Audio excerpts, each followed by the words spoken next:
네, 안녕하십니까. 강원국입니다. 제가 지난번에 주식에 100% 투자하는 건 매우 위험하다. 자산 배분을 해야 한다.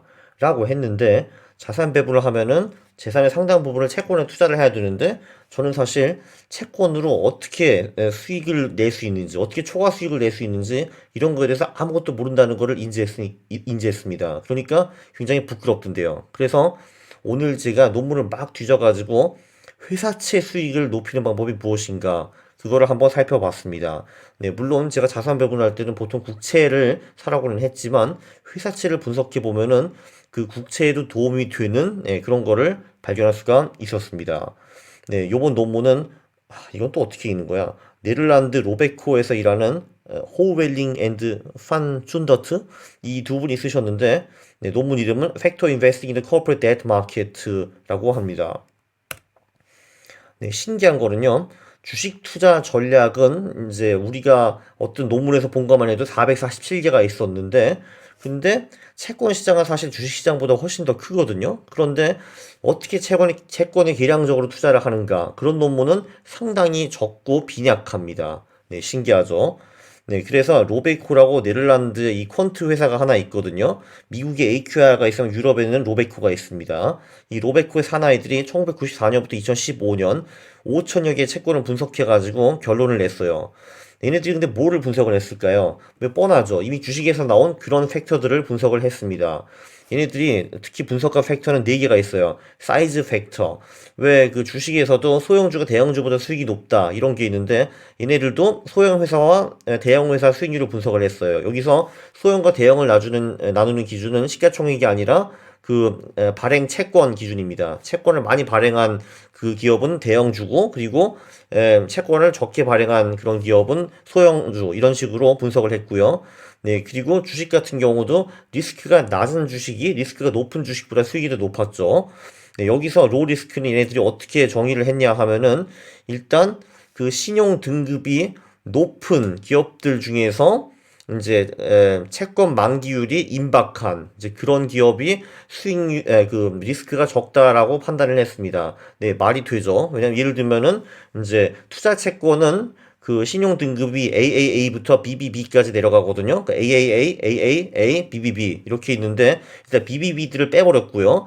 그리고 그 A 채권들 중에서 이제 조만간 만기가 되는 거. 아무래도 만기 그 기간이 짧으면은 그때까지 망할 가능성이 적잖아요. 그죠?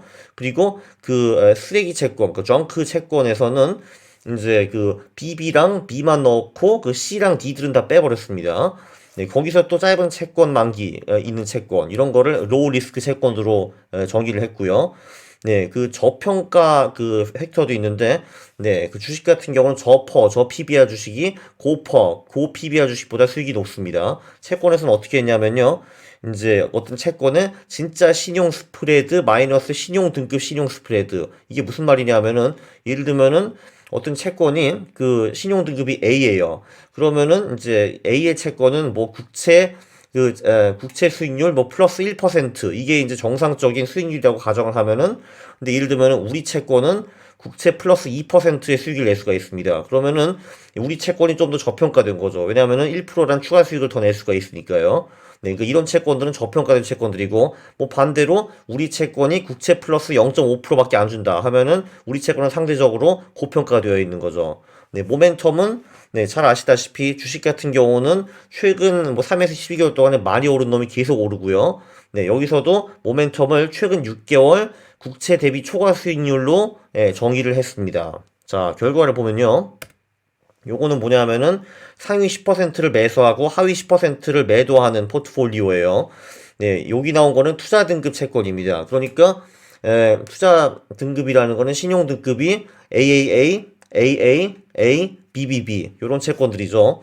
네, 그거를 보니까 네, 소형주 그리고 로우 리스크, 저평가 그리고 모멘텀 채권들을 봤는데 일단 저평가 채권이 그나마 가장 잘 먹힙니다. 고평가 채권보다 네, 초과 수익이 2.56% 나오네요.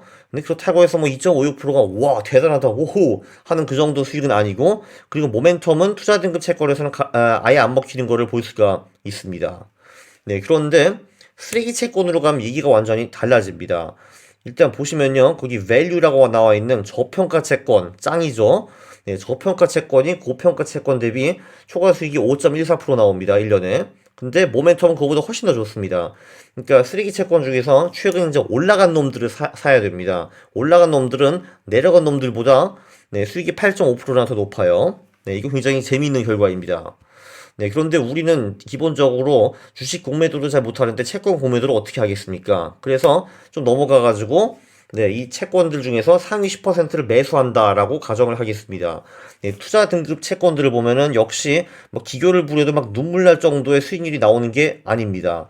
거기 맨 왼쪽으로 가보시면은 마켓이라고 나오잖아요. 그 마켓 밑에 민이라는 게 있고 0.50%가 있습니다. 이게 뭐냐 하면은 네, 투자 등급 채권에 투자를 하면은 네, 평균적으로 국채 플러스 0.5%의 수익률을 먹을 수 있었다라는 말입니다. 이것도 그렇게 엑사이팅하지는 않죠. 그쵸? 자, 그런데 예를 들면은 저평가된 투자 등급 채권을 샀다. 네, 그러면은 수익이 조금 더 올라갑니다. 예, 국채 플러스 1.79%로 올라가죠. 그러니까 그냥 대충 아무 평균 채권을 사는 것보다는 1.3% 정도를 더 먹을 수 있었습니다. 예, 채권쟁이들 내에서는 1.3%가 와우, 엑사이팅, 엄청 많다 할 수도 있지만 네, 제가 보기에는 사실 별거 아니거든요. 그래서 저는 그렇게 우후 할 수가 없습니다. 그리고 옆에 보면은 멀티 팩터라는 거 있죠. 이게 뭐냐 하면은 네, 그 포트폴리오를 4등분 해가지고 예, 그 소형주 그 채권의 25%, 그리고 로우리스크 채권의 25%, 저평가 채권의 25%, 그리고 최근에 가장 많이 오른 채권의 25%를 투자하는 그런 멀티팩터 투자를 할 수 있는데, 네, 그러면은 수익률이 국채 플러스 1.28%였습니다. 이것도 그렇게 막 엑사이팅 하진 않아요. 자, 그런데 이거는 투자 등급 채권이 이렇다는 거고, 네, 쓰레기 채권, 그러니까 신용 등급이 BB 이하 채권들은 얘기가 완전히 달랐습니다.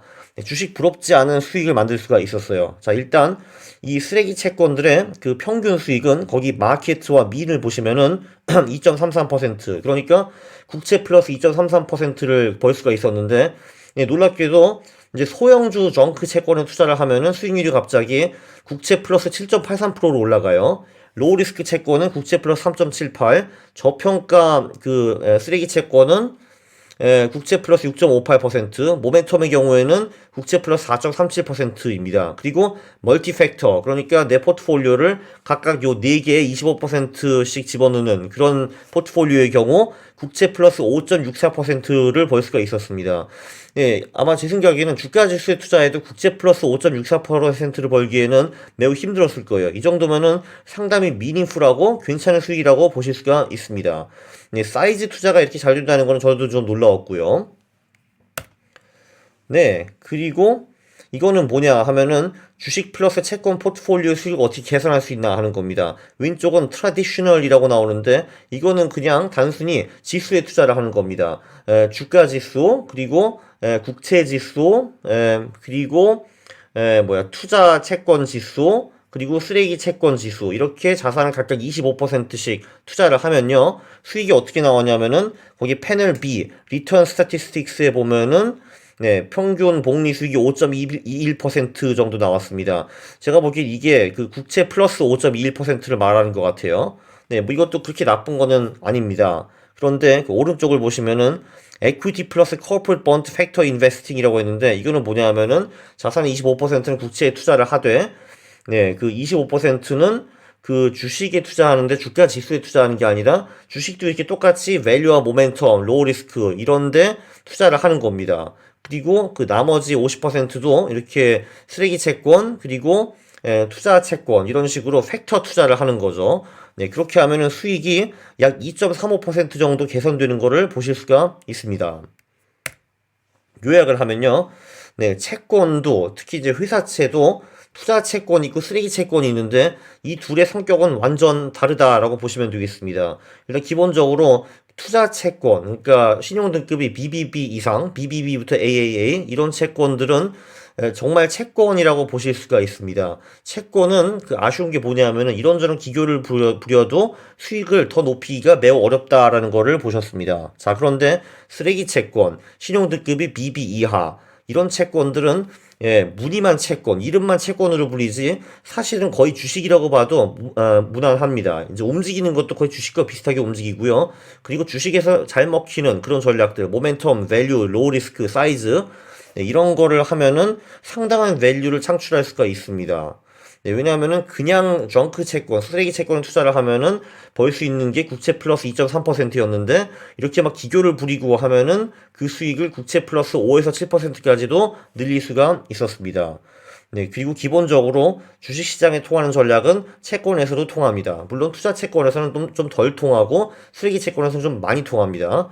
네, 사이즈. 소형 회사 vs 대형 회사. 소형 회사들의 수익이 더 높았고요. 그리고 로우 리스크. 그러니까 신용 등급이 상대적으로 높고 채권 만기가 짧은 그런 주식들의 수익이 상대적으로 높았고, 주식이래, 채권.